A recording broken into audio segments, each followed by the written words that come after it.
There is a specific pathway that we all use to enter our experience of this world. And it's very visible if you watch a child. A child first cries when it's born, and then it learns to communicate, whether it uses its emotions to do so, but it learns to communicate. And only then does it become a physically independent being and be able to physically interact with the world consciously. So a child doesn't pop out the womb and start walking around and then start talking and then start emoting. So the pathway of awareness is from emotional to mental to physical. And we in the world honor this pathway of awareness, but we do so unconsciously. And it can be seen in what we can call a 7-year cycle. A 7-year cycle that we honor unconsciously as a modern society, and that one could think of as indigenous communities long time ago honored consciously as points of rites of passage. So the 7-year cycle begins with the first 7 years of our life in which we're called children. And in this state, we're emotional beings. That is our primary way of interacting with the world, is through emotion.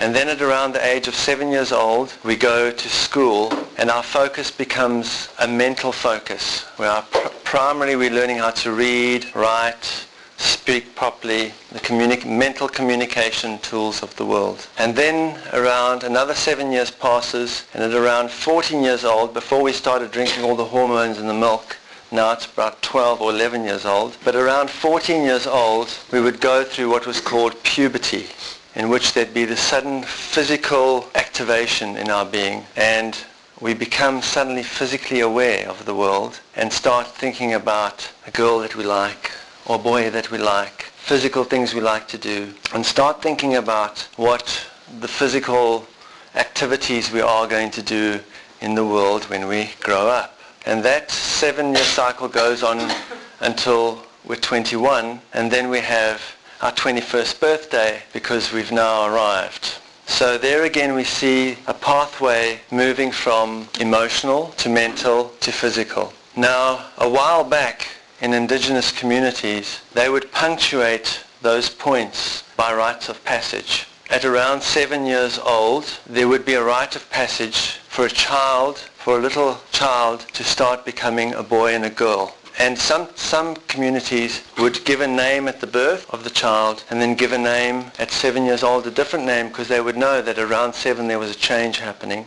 And then they would give another name around 14, and there'd be another rite of passage. Maybe then, for example, the young boys would be taken out with the men, and for kind of out in the wild experience, where the men would then dress up in weird costumes at night while the boys were sleeping and come and terrify them. And then at around 21, maybe those men, same men, would be taken out into the wild and left alone to do what may be a vision quest or something, so that they could get their vision on life and think about why they were here and what they were going to do in the community. And through those points they would be given different names because it was acknowledged that they would go through different changes. The same would happen for women. But we don't have those today, so we do just about all that unconsciously. So usually when we get into our 14 years on in our teenage years, we will go and tattoo and pierce ourselves. We've got to do something to mark some change. And when we get to our 21st birthday, we'll have our 21st and get blind drunk and go crazy to mark the change. So we're still following these rites of passage unconsciously. That's the way it is.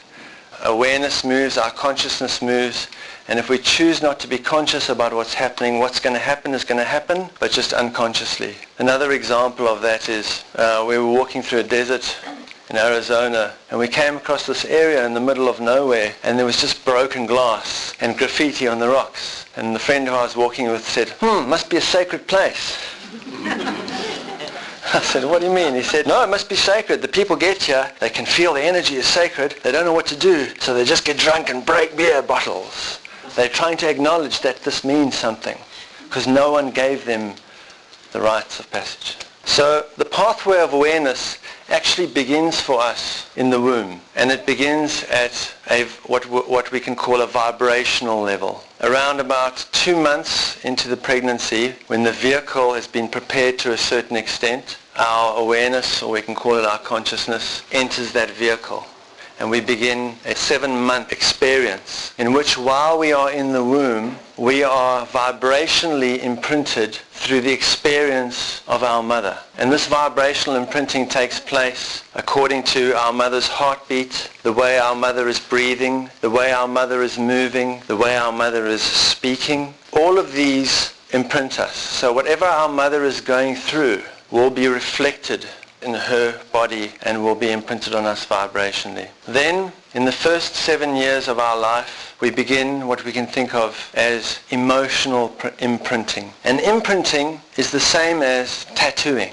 The experience is the tattoo gun. The tattoo that we're going to imprint is a destiny we have chosen for ourselves in this life, what we have come here to work with. And the tattoo, in this case, is imprinted energetically on our emotional body.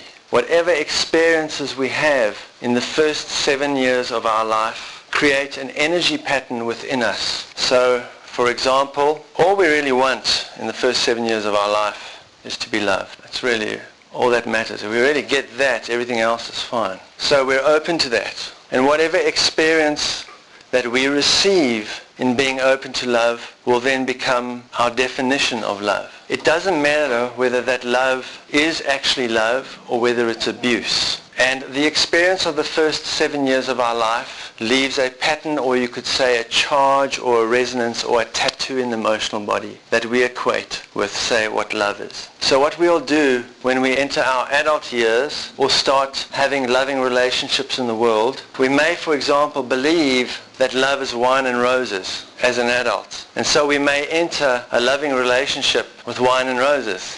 But if, for example, when we were young and opened ourselves to love from our parents and were instead abused, that's the charge that we will associate with love. That's the energetic emotional charge. And therefore, we may begin our relationship with wine and roses, but very soon this will not work for us because it won't give us the charge that we unconsciously associate with love. And so we will, one way or another, manifest a scenario in which we begin to abuse or are abused so that we can at least feel something related to what we think love is. So that's how imprinting works. And there's many levels of imprinting. So the first 7 years of our life we can think of as the causal point of our experiences. The emotional body is the causal point of our experiences. So let's have a look at an example of this, how this works. If at the age of 6 years old,